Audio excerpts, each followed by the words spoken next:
ये squaring machine का पहला हिस्सा है। तो ये टाइल को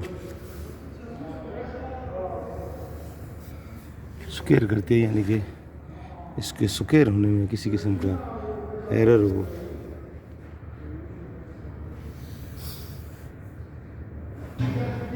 तो ये इसको कवर करती है। ये इसका शैम्फरिंग के लिए ये हिस्सा बना हुआ है जो उसको शैम्फरिंग करता है। शैम्फरिंग के लिए ये डिवाइस लगी हुई है, यानी इसको अप डाउन जो सिलेक्शन के मुताबिक। ये इसकी मोटर है, ये इसकी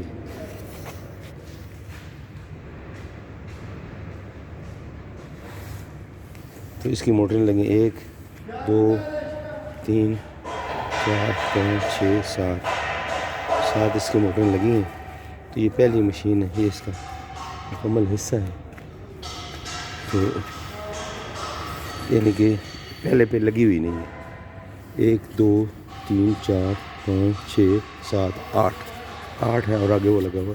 बाकी इंशाल्लाह इसका बकिया बाद में देंगे।